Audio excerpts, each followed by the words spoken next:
Fourth year in a row, we're experiencing record-setting weather conditions. Let's look back. In 2021, around this time, my first 2 weeks as governor, we had 2 hurricanes, which was more than the state of Florida had at the time. In 2022, we had an historic blizzard in the city of Buffalo with 51 inches of snow. In 2023, we had a 1,000-year flooding event in the Hudson Valley. And this year, something new. In 2024, we're seeing a record number of tornadoes across New York, actually 23 in this month of July alone. So, I've said this before, we've had circumstances in places like Buffalo as recently as yesterday, and in Fulton County, causing a lot of down power lines and trees and some damage in western New York. And that's on top of other tornadoes they had there just recently. I've said this before. This is our new normal because of climate change. And as the leader of this state, it's all about being prepared in advance with the early warning systems we have, which went off this morning with great intensity, which is why we're here today. My job is to bring every resource to the table to protect New Yorkers. Today I'm joined by my dream team, Catherine Garcia, who's been at my side through every one of these disasters, the head of state operations, as well as Commissioner Jackie Bray, the Commissioner of Homeland Security and Emergency Services, who is also joining us by Zoom. I just dropped a Zoom with her with dishes up in Albany, where we're participating in a media literacy event. So what we have to do is focus on getting the updates. I'm getting updates literally every hour, starting early this morning, about what is about to hit the state of New York. Now, I'm not talking about the hurricane. That's coming. It's stalled right now, devastating. But I'm talking about new conditions that show a shift, a rapid shift and I wanted to share the latest with New Yorkers and make sure they're paying close attention. Again, we heard on the news yesterday, this is a later in the week, possibly weekend event. We're talking about something different. So right now we have a flood watch in place for the entire downstate region. We're expecting heavy rain across New York City, Long Island, and the lower Hudson Valley. When's it starting? Not this weekend, it's starting this afternoon and continuing into tomorrow morning. Now here's the problem. This is expected to be bringing huge volumes of rain, estimated at 3 to 5 inches in the heaviest places. This could fall at the rate of 3 inches per hour, and what that leads to is severe flooding. Also a risk of severe thunderstorms, which can be deadly, and also power lines could be down and people without power. Now, as I said, this is happening today. This is all before we expect the remnants of Tropical Storm Debbie, which are expected to hit New York later this week.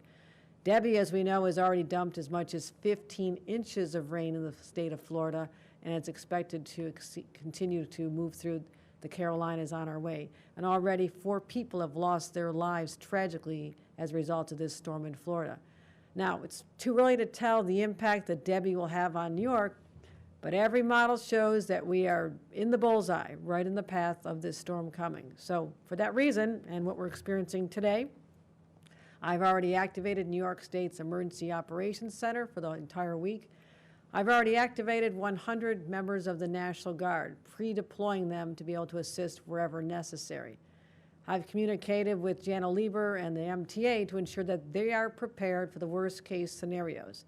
And again, this is something we had experience with early in my term as governor when we saw the images of water rushing down the stairs, debilitating our subway system. We've taken significant remedial steps since then, and he has already put in place a number of remediation in place, as well as measures we're taking right now. So our emergency management team has reached out to local officials all over the region, and we're going to continue monitoring. So you've heard these before, but I'm going to repeat them again. The safety tips. Calling on all New Yorkers to continue monitoring this storm. Set your phone to get alerts. Make sure that you're watching out where your family is at this time. And I would say when this starts, you do not want to be on the roads. With flash flooding, conditions change so rapidly, and you could end up in a vehicle. Just a small amount of rain can turn your vehicle into a boat and you are washed away. That is the tragedy that happens in these storms when people are just going about their everyday lives and not taking extreme precautions. So the Weather Service is going to keep sending out automated text messages. Keep an eye on those. And if you live in a low-lying area, which is a lot of this downstate region, have your to-go bag packed. Make sure you have an evacuation plan ready with your family. And as I said, stay off the roads because half of all deaths during flash flooding are vehicle-related. 6 inches of water can make you lose control of your vehicle. So I want to turn it over right now to Catherine Garcia to give more of our details and our preparation, but this is something to be taken seriously. Do not wait until the hurricane remnants come. This is about to start today, and we're also advising our agencies to monitor the situation. Catherine will speak some more about that, but we want to also have people prepared to go home early. Talk to your employers should be listening to this, watching this, and the best place may be for people not to be in transit heading home during a massive storm, but to start leaving their offices early today. So with that, I'd like to turn it over to Catherine Garcia to talk in more detail about our preparations. Thank you, Governor. As many of you know, the Governor had been directing us within operations to be paying very close attention to the upcoming hurricane. And so I think that for many New Yorkers, the fact that we are going to have a severe weather event today may be coming as a surprise. So I want to reiterate what she said, which is please do take this seriously. As she mentioned, she put National Guard on state activation this morning, 100 National Guard operating out of JFK, Fort Hamilton, and Gabreski Air Force Base. The EOC is open. Our stockpiles are open. We have over 5,600 utility workers in state to repair any damage to our electrical system. We have almost 3,500 DOT staff available to clear roads, including chippers, cut and toss crews, repair to traffic light towers, excavators, as well as dump trucks. The MTA similarly has chainsaw crews available, as well as their high-capacity pump state trains and their debris clearing trains. They also are prepared to repair utility poles and crossing gates. DEC is brought in its forest rangers who can provide that similar tree assistance, as well as their swift water rescue teams. And the state parks will also be on alert. Again, we want people to be paying attention. As the day goes on, we anticipate that we will see this storm move in this afternoon. And as the governor said, she has directed that state agencies allow employees to leave early today, depending on whether or not we can maintain operations. But we want to make sure that everyone gets home safely this evening, and that we continue also to prepare for significant weather going into the weekend.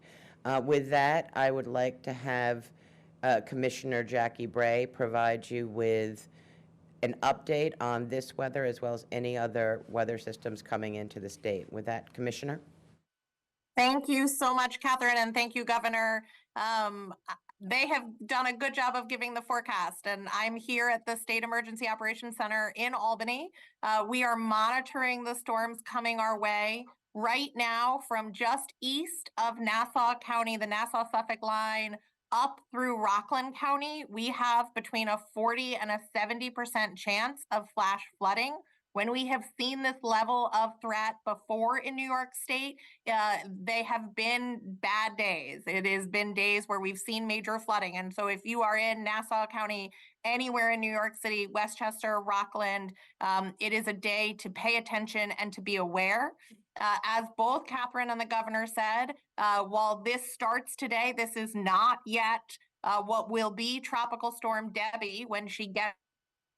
But I do want to give New Yorkers an update on what we expect later in the week as well. We expect Tropical Storm Debbie to reach New York late Friday and to hang out with us all day Saturday and into the day on Sunday. While there's still a lot of uncertainty about exact impacts, we do expect intense rain over the weekend as well. So as you're planning for today, also be thinking and preparing for the weekend. I also want to just say that New Yorkers aren't wrong to think that the weather's been a bit weird. And as the governor said, extreme weather's become an everyday occurrence. I want to give people a little bit more information about what we have experienced in July. We experienced 23 tornadoes in July, 26 overall for the year. That is a record for New York State. That is more tornadoes than we have ever had in a year, including a really devastating EF2, 135 mile an hour tornado in downtown Rome on July 6th. And as the governor said, a tornado in downtown Buffalo yesterday that tore the roof off of a nursing home. It hasn't only been tornadoes, though. We also saw significant and severe flooding during the remnants of Hurricane Beryl. We set rainfall records in Lewis County, in Essex County, in Jefferson County over the month of July. We've got over 166 homes and small businesses that were either fully destroyed or sustained major damage. Another about 550 homes or small businesses that were minorly damaged or affected in some ways. The state has deployed $11 million, thanks to Governor Hochul, in order to get some relief to homeowners. And we're working with our federal partners to bring additional relief to the areas that have seen significant flooding and have seen such significant tornadoes. But as we keep saying, this is the new normal, and this is what we have to be prepared for and what we are prepared for. Thank you.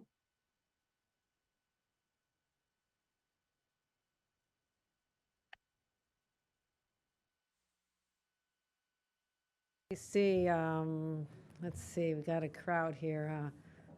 Jason. It's not on the storm, I hope that's okay. Any storm-related questions? Okay, everybody be ready. It's going to be a tough one. I had two questions about the VP pick from Vice President Harris. First of all, I wanted to know what it was like serving in the House with Governor Walz, if you have any memories or what that was like. And also, some Jewish Democrats are thinking or fearing that Governor Shapiro might have been passed over perhaps because he was Jewish or too pro-Israel. Do you think anti-Semitism or things around that played into the decision to not go with Governor Shapiro? I certainly don't know what was factored into the decision, other than I will say this. We have such an outstanding bench in the Democratic Party. I'm sure it was a difficult decision because everybody had so much to offer, very diverse candidates. And the vice president obviously made her determination to go with Tim Walz, who, as you mentioned, I served with in Congress. I've known him for over a decade. We didn't just serve in Congress, we were literally on the same floor, the 7th floor of the Longworth building, so we were neighbors. And so we'd often spend time chatting, going in the elevator together, sitting together on the floor of the House. And he's such an optimistic, can-do person. And, he represented a very Republican district in Minnesota. I represent the most Republican district in the state of New York. So we had this affinity for understanding that we have to reach out to more people, more voters, and that's the asset that he brings to this. He's done that successfully in Minnesota. And so he has a progressive heart. He wants to continue focusing on families and supporting the labor community and making sure we have protections. Reproductive rights are so important to all of us, but he has leaned into this in a Republican-leaning area. And so we're with him philosophically, but he also has the common man touch.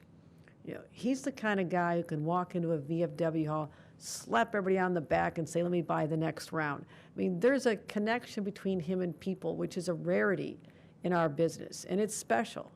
I try to employ that and try to go out there and see people where they are, the farms, the rural areas, and let people know that there's no part of our country or our state that it has been left behind. He'll be that bridge to communities who feel that their voices have not been heard. So I think he's an extraordinary pick. I know Josh Shapiro very well as a fellow governor, a neighboring governor, and I also know that he'll work very, very hard to bring in the votes from Pennsylvania that we need to make sure that the Harris-Walz ticket is successful just a few months from now. On congestion pricing, have you recently held any discussions around revenue? Have you met with lawmakers recently about next steps on that? I've been having communications with the leaders, yes. Speak about it recently, yes, we have. We know our path. We know that this is a temporary pause.